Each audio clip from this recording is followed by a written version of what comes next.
होनी प्रबल है, उसे टाला नहीं जा सकता। अभिमन्यु के पुत्र राजा परीक्षित थे। राजा परीक्षित के बाद उनके लड़के जन्मेजय राजा बने। एक दिन जन्मेजय वेदव्यास जी के पास बैठे थे।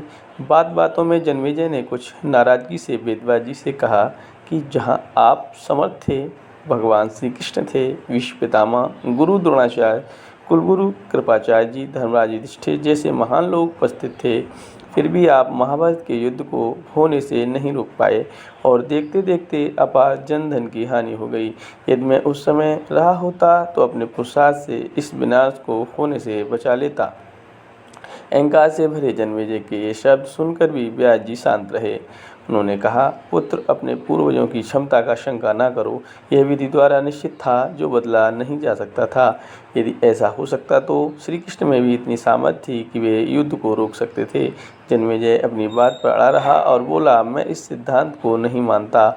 आप तो भविष्यवक्ता हैं, मेरे जीवन की होने वाली किसी होनी को बताइए, मैं उसे रोककर प्रमाणित कर दूंगा कि विधि का विधान निश्चित नहीं होता।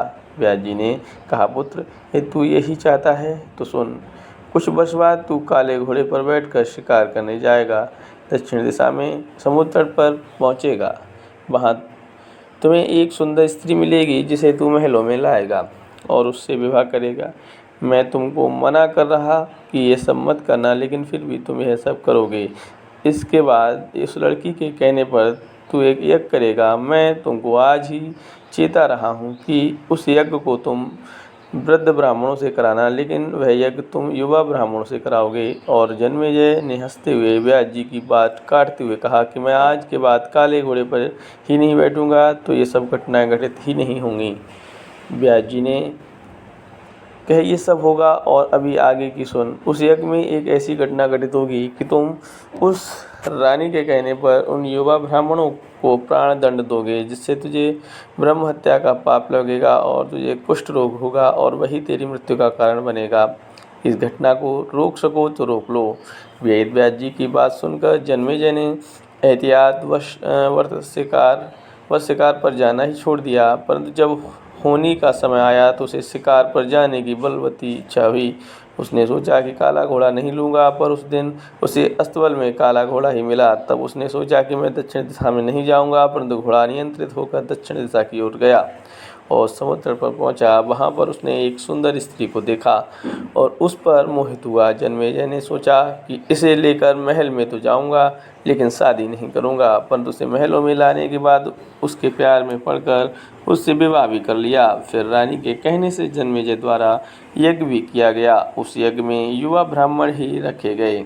किसी बात पर युवा ब्राह्मण रानी पर हंसने लगे। रानी क्रोधित हो गई और रानी के कहने पर राजा जन्मेजय ने उन्हें प्राण दंड की सजा दे दी। फलस्वरूप उसे कोढ़ हो गया। अब जन्मेजय घबराया और तुरंत व्यास जी के पास पहुंचा और उनसे जीवन बचाने की प्रार्थना करने लगा। वेद व्यास जी ने कहा कि एक अंतिम अवसर तेरे प्राण बचाने का और देता हूँ। मैं तुझे महाभारत का श्रवण कराऊंगा, जिसे तुझे श्रद्धा एवं विश्वास के साथ सुनना है। इससे तेरा कोढ़ मिट जाएगा। परंतु यदि किसी भी प्रसंग पर तूने अविश्वास किया तो मैं महाभारत का वाचन रोक दूंगा और फिर मैं तेरा जीवन नहीं बचा पाऊंगा। याद रखना, अब तेरे पास यह अंतिम अवसर है। अब तक जन्मेजय को व्यास जी की बातों पर पूरा विश्वास हो चुका था, इसलिए वह पूरी श्रद्धा और विश्वास से कथा श्रवण करने लगा। लेकिन व्यास जी ने जब भी भीम के बल के प्रसंग सुनाए, जिसमें भीम ने हाथियों को सूंडों से पकड़कर उन्हें अंतरिक्ष में उछाला, वे हाथी आज तक भी अंतरिक्ष में घूम रहे हैं, तब जन्मेजय अपने आप को रोक नहीं पाया और बोल उठा कि ये कैसे संभव हो सकता है, ये तो गप्पें लगती हैं। व्यास जी ने महाभारत का वाचन रोक दिया और कहा कि पुत्र, मैंने तुझे कितना समझाया कि अविश्वास मत करना, परंतु तुम अपने स्वभाव को नियंत्रित नहीं कर पाए, क्योंकि यह होनी द्वारा निश्चित था। फिर व्यास जी ने मंत्र शक्ति से आवाहन किया और वे हाथी पृथ्वी की आकर्षण शक्ति में आकर नीचे गिरने लगे। तब व्यास जी ने कहा, यह मेरी बात का प्रमाण है। जितनी मात्रा में जन्मेजय ने श्रद्धा विश्वास से कथा श्रवण की, उतनी मात्रा में वह उस कुष्ठ रोग से मुक्त हुआ, परंतु एक बिंदु रह गया और वही उसकी मृत्यु का कारण बना। हमारे जीवन का नाटक परमात्मा के द्वारा लिखा गया है, इसलिए होता वही है जो श्री प्रभु चाहते हैं।